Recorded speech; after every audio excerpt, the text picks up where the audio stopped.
once again, the time has come. First of all, I hope you all had a very Merry Christmas. Now that Christmas is over and New Year's is on the way, we've come to that time. After all the movies have come out in the year and I review not all the movies that come out in the year. It's the way it is, the way it always will be. As we all love lists, I sift through the movies I have watched and I make my list of my top 10 favorite movies of the year. As always, these are not reviews of the movies. I have reviews of these movies on my channel. And as there's no such thing as a speech that's too short, I'm just gonna get right to it. Here are my top 10 favorite movies of the year 2024. Starting with number 10.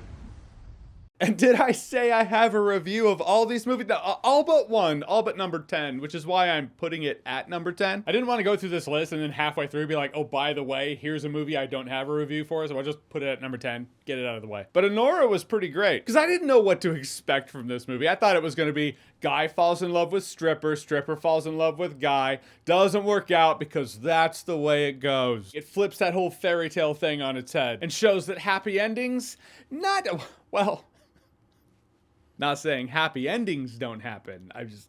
But the fairy tale endings, not always. It was entertaining, had solid energy, good momentum. It was funny, but not a comedy. And in the end, there is this heartfelt thing brewing in a way that you didn't think it was going to brew given the setup of the film. There is a lot of sex and nudity in the movie, given her profession, something I would bring up in a review had I done one. If January slows down enough, I'll get you a very late review of Anora, but for now, yeah, I really liked it.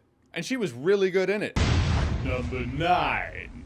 Next up, sometimes there are movies you enjoy when you get out of the movie theater, and then you just sit on it, and you enjoy it even more, but your review's already up. So people think, oh, you kind of enjoyed it. Well, given time, Heretic, that grew on me. There's something about this movie and the execution in it that just baffles me that I was so gripped in a movie that's just built around dialogue. Not that that hasn't happened in film, but it's built around religious discussion and debates. That's something that most people just, like, it's Thanksgiving, come on. Hugh Grant pretty much carries it, but I thought the whole cast of 3 people was really good. That's something that does appeal to me. A smaller cast that keeps it in the pocket, and you end up having this unique cinematic experience. A tension-filled cinematic experience. And for me, that tension was just always there. Number 8. Found footage movies are a dime a dozen.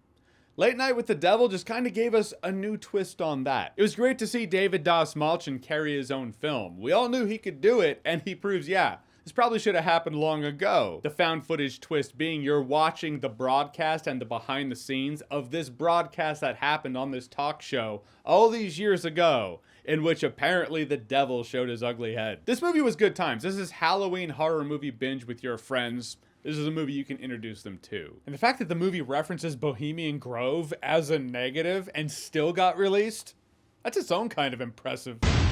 Number 7.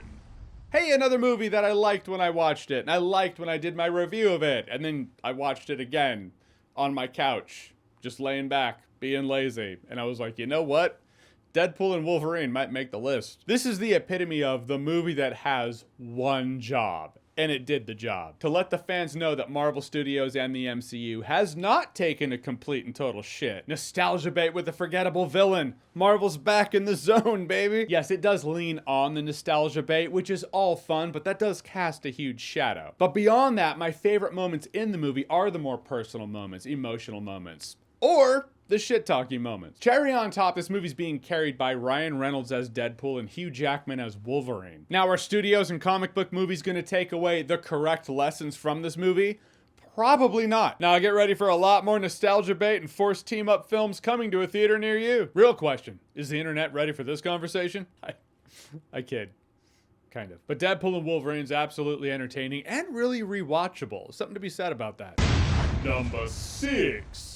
No secret I was a fan of Denis Villeneuve's Dune Part 1, also with Dune Part 2. The story of House Atreides clawing its way back in the name of revenge. It reminds me of Warhammer 40k. All of it, of course, is brought together by director Denis Villeneuve, cinematographer Greg Fraser, composer Hans Zimmer. There is a part of me that wrestles with what do I actually like about Dune and Dune Part 2? Is it the movie, the story, the lore? All yes. But the superstar of it for me is cinematographer Greg Fraser. He takes this world and just makes it canvas worthy. It's a film that feels like a theatrical event, and I dig that.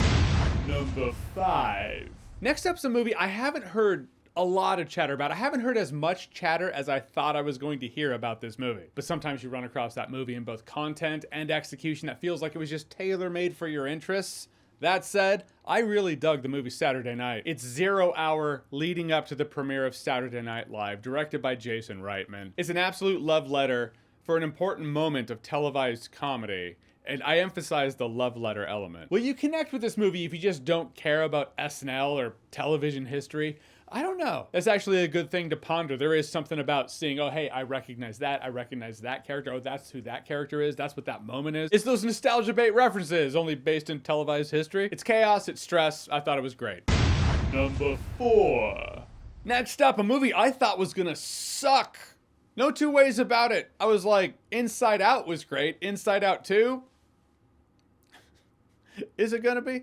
Yeah, Inside Out 2 is shockingly good. It's a coming-of-age story of Riley joining a sports team, growing up, dealing with new emotions, new stresses, anxiety. It's one of those movies where there's no real bad guy. You're your own worst enemy, and even then, you're not trying to be. I appreciated the fact that all these emotions are trying to help Riley, anxiety included.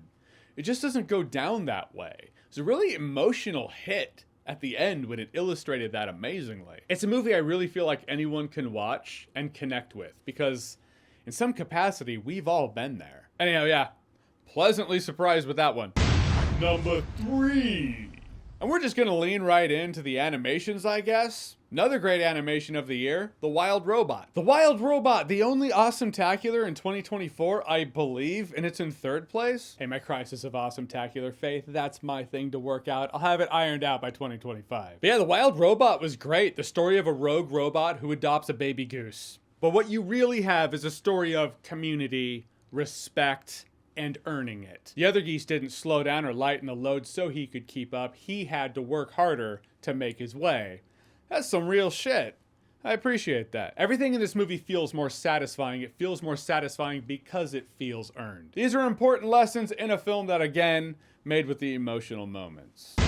Number 2.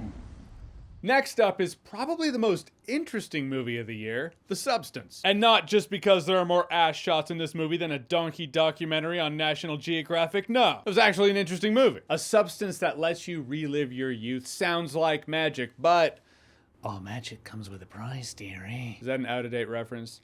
Probably. Whatever. Demi Moore and Margaret Qualley were both great. It's a breakout performance from Margaret Qualley, no doubt. It's a cautionary tale about wallowing in the past, not living in the present. As I do love conversations about film, one of the conversations I've noticed is, are they a shared consciousness or two separate personalities, two separate people? I have my reasons to think shared consciousness, like that moment Demi Moore's character runs into that guy who had relations with Margaret Qualley's character, and she remembered him. But what I love about this movie is you can see it either way, and really, it means two different things. I caught this one late, speaking of things that cast huge shadows and hijack conversations. That was the body horror element in The Substance. I only heard about the body horror, and I was just like, I'm not in the mood for a body horror thing right now. I'm gonna pass. But enough of you good folks in the comments section legit were like, I really think this is worth you checking out. You'd probably like it. So I appreciate that. Good looking out.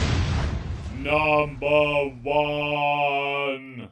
Yes, as there's no such thing as a speech that's too long. I'm not a fan of long-winded speeches. I am a fan of build-up. So what do you think it's gonna be? What's the number 1? What's the film that had the Yuletide cheer, the Christmas spirit at heart? That's right. Nosferatu is badass. Bob Eggers does it again with a film that's an adaptation of an unlicensed adaptation of Dracula. I love the fact that the knockoff has become a cult classic, and that knockoff has been adapted to a film that, when I'm able to sit back and look at it, I can notice what it did better than Bram Stoker's Dracula, a movie that I admittedly love. I have a conspiracy theory, man, in my head.